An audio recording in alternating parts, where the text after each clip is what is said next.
क्या आपने यही भारत का निर्माण किया है माननीय प्रधानमंत्री श्री नरेंद्र मोदी जी? तो नहीं है। माननीय गृह मंत्री अमित शाह जी, क्या आपके कानून की यही व्यवस्था है कि रोड पर सिसकता हुआ ड्राइवर त्राही त्राही कर रहा है? क्या आपके नए भारत का निर्माण यह है?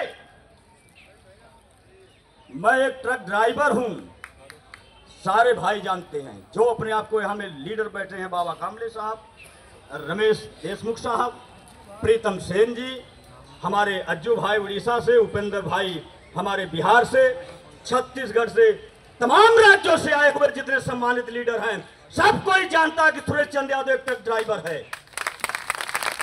अरे नेता कहां बनता है? इसी मातृभूमि पर नेता पैदा होता है और इसी मातृभूमि में नेता तब्दील हो जाता है। हमारे बगल में बैठ करके अपना फोटो खिंचवाने वाले विपक्ष में बैठे हुए नेताओं कान खोल करके सुन लो, आपके नए भारत का निर्माण यही है। ड्राइवर यूनियन जिंदाबाद! जिंदाबाद! अभी तो आग लाई है। आगे अभी तो आग लाई है। आगे जिंदाबाद! जिंदाबाद! कौन नेता नहीं जानता है कि ड्राइवर पूरे 28 राज्य में अपनी आवाज को बुलंद कर रहे हैं और प्रतिदिन कहीं न कहीं जनसभा हो रही है। हर नेता जानता है, लेकिन जब उसको सत्ता की लालच होती है, जब उसको कुर्सी की मलाई खाने की बारी आती है, तो हमारे और आपके बीच में बैठ करके कहता है कि हम आपकी आवाज को उठाएंगे। इसे दिल्ली के अंदर विधानसभा का चुनाव हुआ है, अभी मंचों से भाषण दिया गया कि ड्राइवर आयोग हम बनाएंगे। क्या दिल्ली के अंदर ड्राइवर आयोग बनाया गया? नहीं।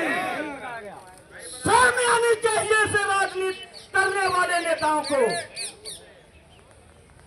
अरे डूब मरो चुल्लू भर पानी में, तुम्हें नेता कहलाने का कोई अधिकार नहीं है।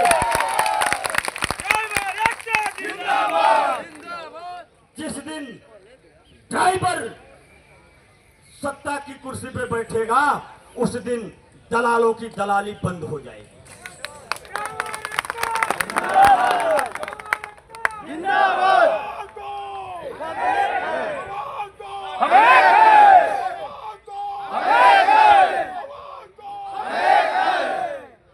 चाहे कमर्शियल गाड़ी हो, चाहे मालवाहक गाड़ी हो, हमारा कोई भी ड्राइवर भाई सुरक्षित नहीं है।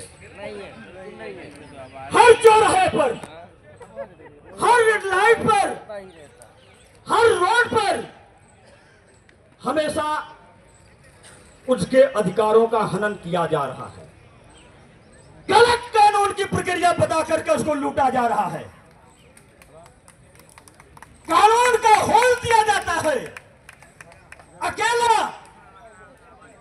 एक निहत्था ड्राइवर त्राही त्राही कर रहा है, हाथ जोड़े भीख मांग रहा है, अपनी याचना कर रहा है।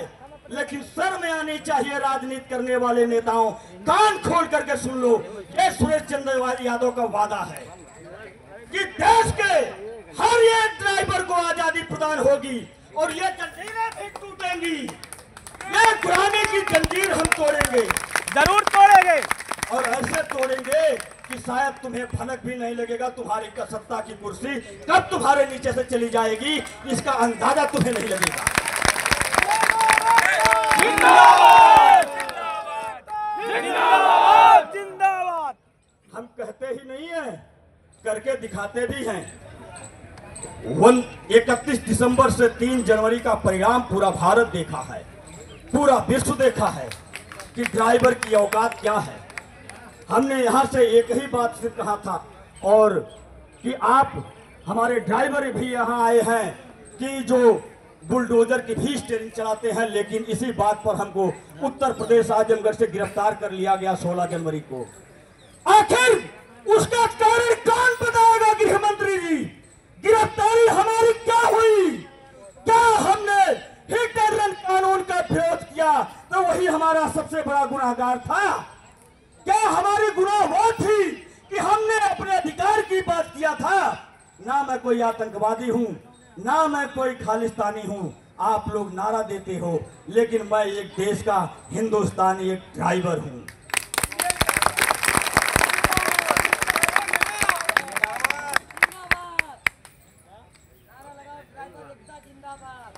जिंदाबाद जिंदाबाद। हर जोर जुल्म के टक्कर में संघर्ष हमारा नारा है। हर जोर जुल्म के टक्कर में संघर्ष हमारा नारा है। अपने लहू से वतन को सींचेंगे हम, अपने लहू से वतन को सींचेंगे हम। चमकता हुआ हमारा देश का सितारा है।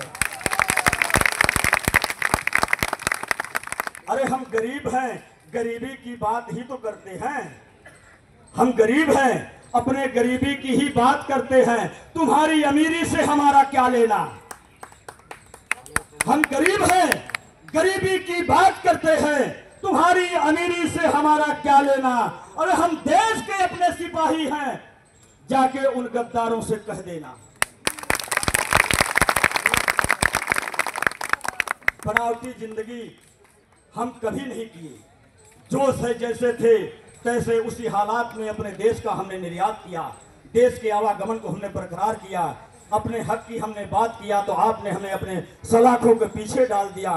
क्या ये हमारी गुनाह थी? साथियों, आज वादा करो सभी लोग, प्रचंड आवाज में, प्रचंड बहुमत से आप